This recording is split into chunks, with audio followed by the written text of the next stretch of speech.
A tropic heat oozed up from the ground, rank with sharp odours of roots and nettles. Snow clouds of elder blossom banked in the sky, showering upon me the fumes and flakes of their sweet and giddy suffocation. For the first time in my life, I was out of the sight of humans. I was lost, and I did not expect to be found again. And I remember the first time I was lost in Cider with Rosie. I'd been given a copy, this copy in fact, by my best friend at university. And I was immediately beguiled, spellbound even, by its sensuous descriptions of Cotswold life, Cotswold landscape, and the community in which Laurie Lee grew up. But I also loved the fact that he didn't hide from the harsher realities of life here in his childhood. In this programme, I want to discover the real story behind Cider with Rosie. This puppy was really called Rosie. Oh, so this is Rosie? See the mythmaker in action. He's kind of playing with the words again and again. To have a more dramatic effect. And find out why the book was such a success. Laurie Lee really creates a kind of Cotswold Arcadia in his book here. I've been writing books all my life, certainly since the age of 14. But as a reader, few books have ever given me quite the thrill of this spellbinding memoir.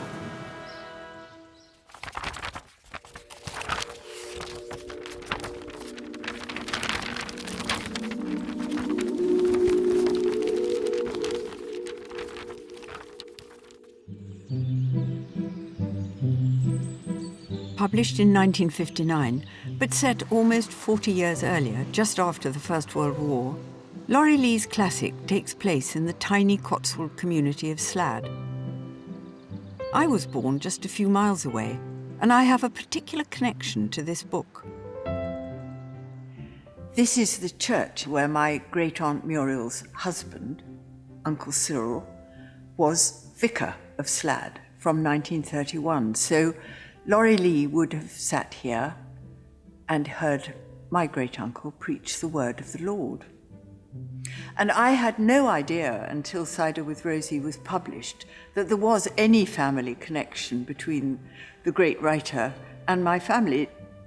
One of the most remarkable things about Cider with Rosie is that for readers who indeed have no family connection with the book, there is still this intense feeling of personal connection.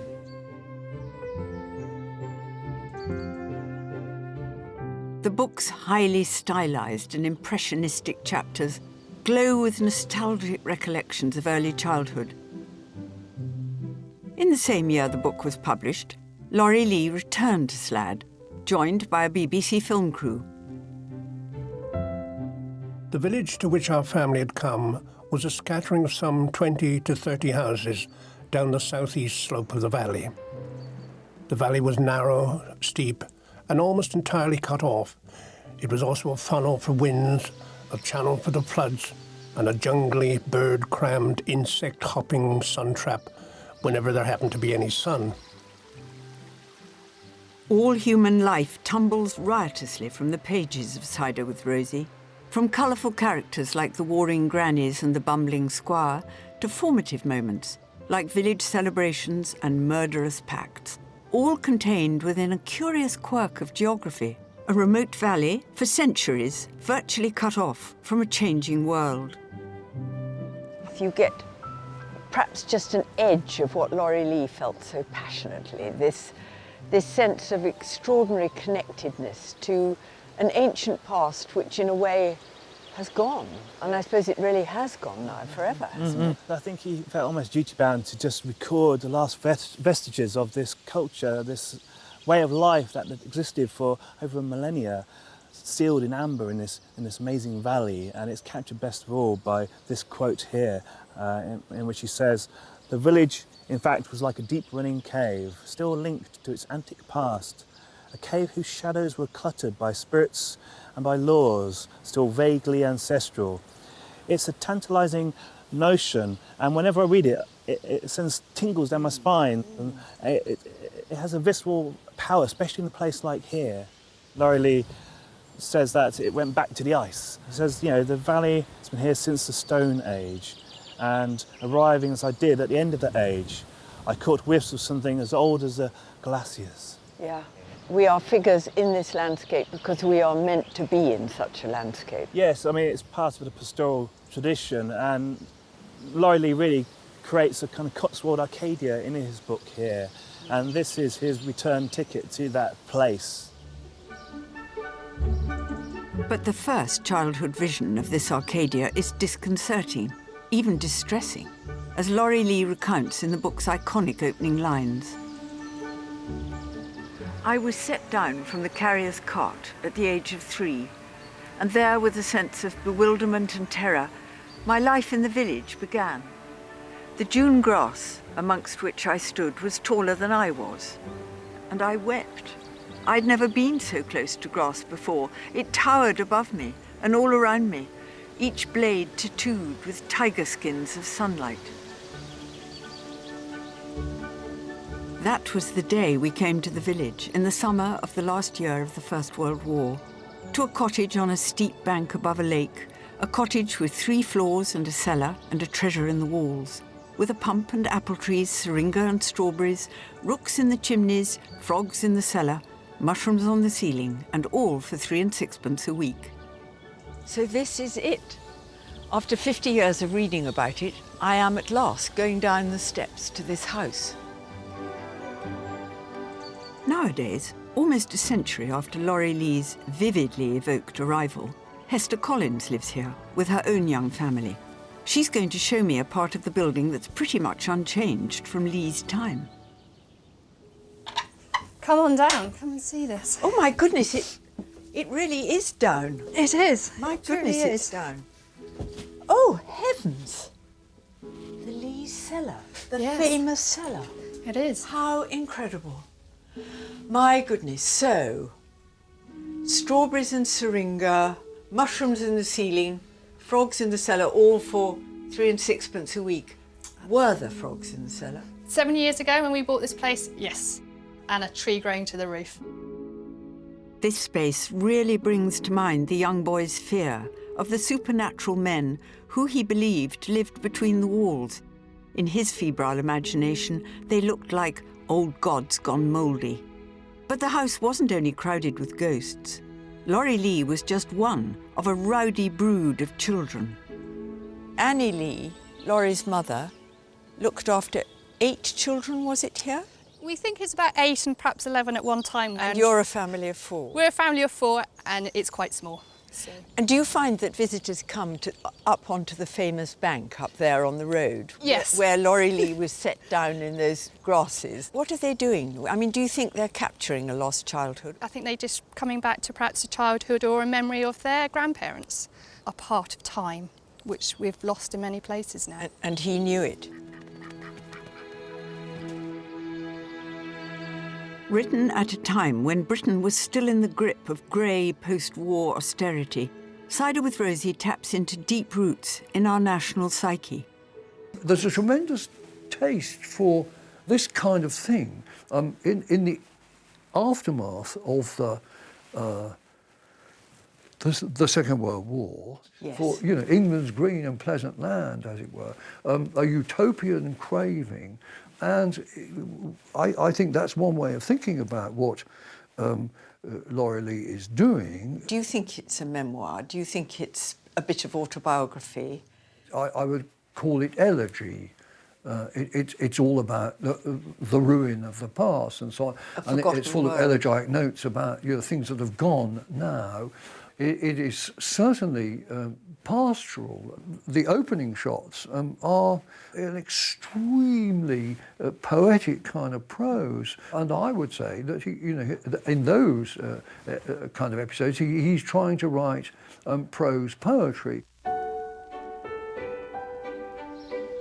One of his great feats of literary showmanship is set in the chapter in this very building, where he telescopes a decade of education into merely 20 pages of Cider with Rosie.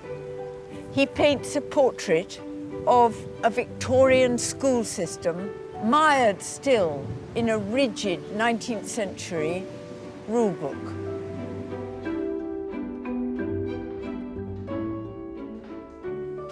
We learnt nothing abstract or tenuous there, just simple patterns of facts and letters, portable tricks of calculation. Unhearing, unquestioning, we rock to our chanting, hammering the gold nails home. Twice two are four. One God is love, one Lord is king. One king is George, one George is fifth. So it was, always, had been, would be forever. We asked no questions, we didn't hear what we said, yet neither did we ever forget it. At Gloucester Folk Museum, they've recreated the school conditions from the early days of Laurie Lee. And despite all that rigid rote learning, the young Laurie did show some early literary promise, as poet and family friend Adam Horowitz recently discovered. I've got here an essay that he wrote for the Royal Society for the Protection of Birds, a bird and tree competition. My goodness, which would Aged 11. Aged 11, with immaculate handwriting, Exquisite handwriting. What's it about? It's about a dabchick. Can you see any signs in it of his dawning talent? There are certainly signs towards the end that some of the lyrical style creeps in amongst the slightly clunky grammar and the spelling and the crossings out. Soon a big black and white dog came along, and their father called in loud click-clicks, and with a lot of pip-pips, the young ones all rushed to their parents. 2 got under their mother's wing, and the other 3 got under the father's wing, and they both dived and brought them to the reeds where they could hide. Then they grew, and they will soon be going away. Laurie Lee was to fly the nest himself in the years to come. At the age of 19, with dreams of being a poet, he set out from Slade, and his aim was to make his mark on the literary world. Thus began a series of adventures, crisscrossing the globe and culminating in the fight against Franco in 1930s Spain, an episode that was to inspire much of his early writing. When he came back, rather than Slade, it was the bustle of London and its cosmopolitan artistic society that he chose to call home, and where he began a series of jobs with the BBC and the government, all the time maintaining a busy publishing career on the side. This pub on the Fulham Road was among his favourite haunts. So Laurie Lee would have sat here, regaling friends and people in the pub with stories of the Spanish Civil War and his travels in India and in Spain. And if anyone had told him then that the book which would make him immortal was a memoir of his childhood in Slade, I really think he'd have choked on his pint. While earlier publications by Laurie Lee hadn't made much of a mark, Cider with Rosie became a classic overnight. The publishers had hoped to sell 800 copies in total, but by the end of 1959 it was selling up to 1,600 a day and winning prestigious prizes. Mr. Lee, did it cost you a great deal of time and trouble and mental effort to write it? Yes, it gave me pleasure to write it. I always wanted to write it, but I shut myself up 2 years in the process of writing it. I was down there on the edge of Fulham Road with blinds drawn. For 2 solid years, my friends never saw me. I wrote it 3 times. 3 times I sort of carved it about and chopped it down and refined it and so on. Yeah, there was a lot of sweat to it. The difficult and laborious creation of Cider with Rosie can be seen in the original manuscript held at the British Library. What you will see... Oh, look! It's on the back of something. Yes. What is this? These are BBC scripts. He did work for the BBC in the 50s, and this manuscript was written in the 50s. Right. So it could be that these were things he was working on. It could be also that this was just a wish to reuse paper. Now, what's fascinating about, a passage like this is that we can see the changes. You could see where he wrote it up. And I see that He writes here about this time, just after the First War, and he writes a sombre event, and then he crosses it out and replaces it with violence. Yes, he does. And then he writes again, a thing of mystery, a thing of violence, a thing of mystery. So he's kind of playing with the words again and again. To have a more dramatic effect. Yes. Because he wanted really to punch us with this horrible image, yes. didn't he? It wasn't all sweetness and light and haymaking. There were some very savage things that happened. These painstakingly worked over words introduce one of the book's most chilling episodes. The account of a brutal murder from Lee's childhood.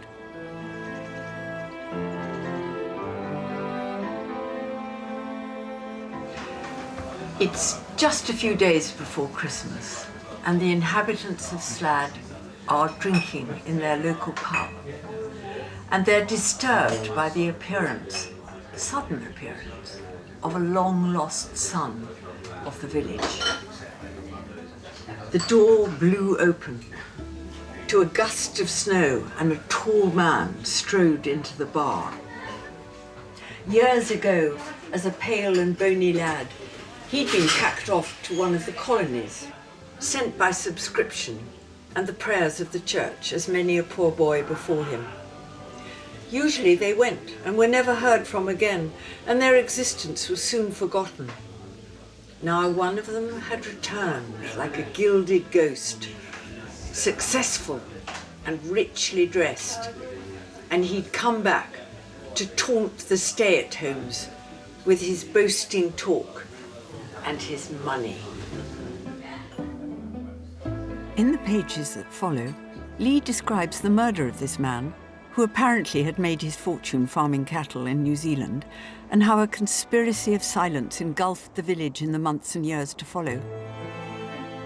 But just how true to life is this retelling?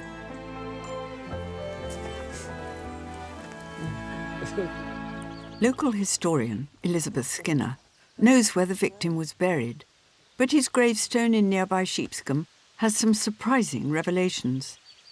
And so here is the grave, which amazes me because this looks to me like a War Graves Commission headstone. Indeed it is. Albert Burt was a discharged soldier, and soldiers were entitled to a war grave until the 31st of August 1921, and he died in 1919.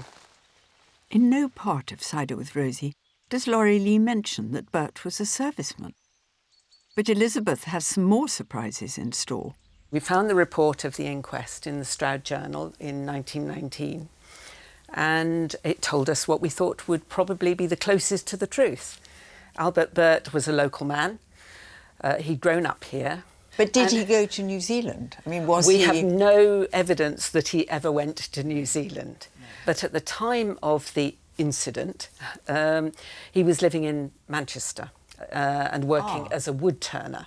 And he'd come back from Manchester to visit his sister. Now, in Cider with Rosie, we are told that he's come back just at Christmas to see his parents. And of course, it's not Christmas. It's March. The idea of a secret and the idea of a community cohering tightly together to defend a secret is very much there, isn't it? Do you think that was Laurie Lee's aim in embroidering the story or poeticising the story the way he did? It's a good image, isn't it, that of keeping the story within the village. And he wanted to give this kind of impression of this closed society in this valley. A kind of Eden of the past. Yes. Where the loyalty to your neighbour outstripped your loyalty to almost anything else. The account of the murdered ex-serviceman, dressed up in mythic terms by Lee, is a reminder of the impact of the Great War on small rural communities. It's something that colours everything in Cider with Rosie, including one of its most famous scenes. The first big festival that I can remember was Peace Day in 1919. It was a day of magical transformation, of tears and dusty sunlight. I was John Bull, whoever he was, but I quickly surmised his importance.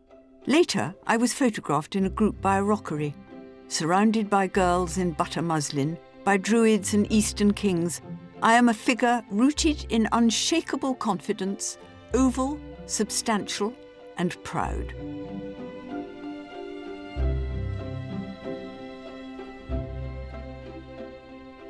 Oh my goodness. Photograph of Laurie that's mentioned in the book. And that must be Laurie in the middle. That's Laurie there in the top hat, yes.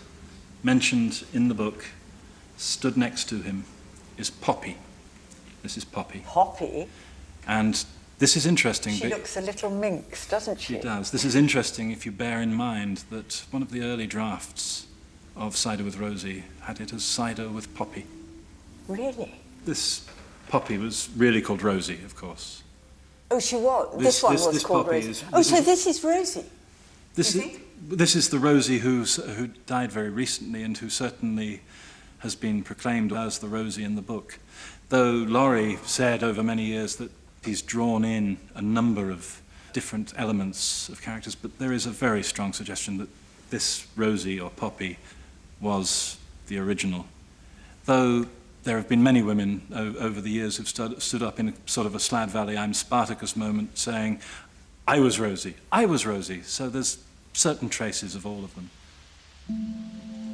But the Rosie who emerges from the pages of this book is a fully formed character in her own right, one who has made as much of an impact in the memories of readers as she did in Laurie Lee's imagination. The day Rosie Burdock decided to take me in hand was a motionless day of summer, creamy, hazy and amber-coloured, with the beech trees standing in heavy sunlight as though clogged with wild, wet honey.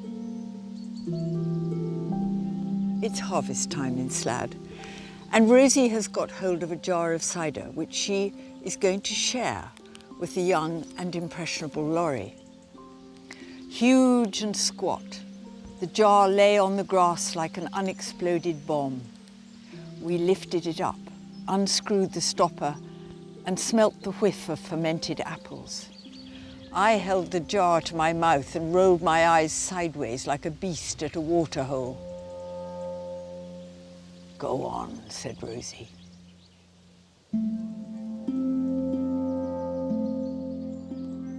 Now, every word of this is steeped in sexual tension. And we can see Laurie Lee relying on biblical motives, notably, obviously, with the Garden of Eden, to heighten this atmosphere of myth, of mythology. But he subverts the tradition. And as the young man succumbs to temptation and drinks the cider, it yields to him a veritable hoard of heavenly delights. Never to be forgotten, that first long secret drink of golden fire, juice of those valleys and of that time, wine of wild orchards, of russet summer, of plump red apples and Rosie's burning cheeks, never to be forgotten or ever tasted again.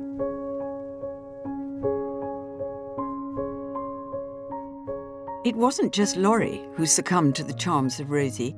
This is the chapter that ensured the book's enduring popularity for generations to come. And with the proceeds of the book, Lee returned to his home village of Slad and bought a cottage. But while further books followed, none quite caught the imagination of the public, like Cider with Rosie. The success of Cider with Rosie changed Laurie Lee's life finally and irrevocably. But the popularity of his masterpiece has had a lasting effect on the reputation of the book itself. It's a good case, isn't it, of the instant classic, as it were, that then curiously fades away. One aspect of that, I think, is that it's got itself taken up as a school book. It became a book that every school child was supposed to read, good for kids. It's kind of fate worse than death, really. Despite that fate, For me, there is one chapter in this book that shows just how significant and enduring Lee's writing is. This is the last place I've come to on my journey through Laurie Lee country, and it's to the graveyard in Slad. Laurie himself is buried over there. He's been there these last 20 years. But I haven't come to find Laurie Lee. I've come to find someone else.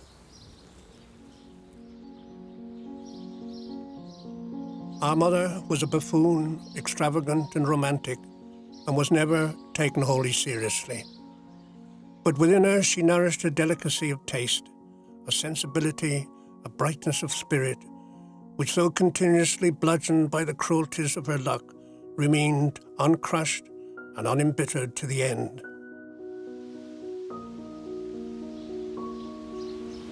This is the grave of Annie Emily Lee, née Light, Laurie's mother. And as you can see, it's very neglected and unkempt. But in the chapter about her in Cider with Rosie, which is simply called Mother, Laurie Lee pays her one of the most profound and powerful tributes made to any human being in all literature. And although there are examples of events and people being really made mythic in Cider with Rosie, his portrait of his mother, of Annie Lee, is completely unfeigned. Nothing now that I ever see that has an edge of gold around it. The change of a season, a jewelled bird in a bush, the eyes of orchids, water in the evening, a thistle, a picture, a poem. But my pleasure pays some brief duty to her. She tried me at times to the top of my bent, but I absorbed from birth, as now I know, the whole earth through her jaunty spirit. Laurie Lee's recollections of childhood in the aftermath of the Great War, but written in the shadow of another conflict, may be more impressionistic than conventional memoirs. But this book tells us so much about the experience of growing up that a scrupulously literal account might not. After the Second World War, readers were hungry for a lost Eden, and Laurie Lee gave them just that, painting a picture of a vanished world which was full, certainly, of sensuous delights, but also of savagery and cruelty. And that picture has lasted now and resonated for almost 60 years.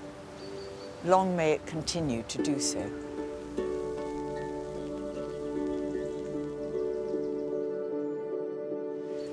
If you want to know more about Laurie Lee's Cider with Rosie, or any of the other books in the series, then go to bbc.co.uk/Secret Life of Books and follow the links to the Open University.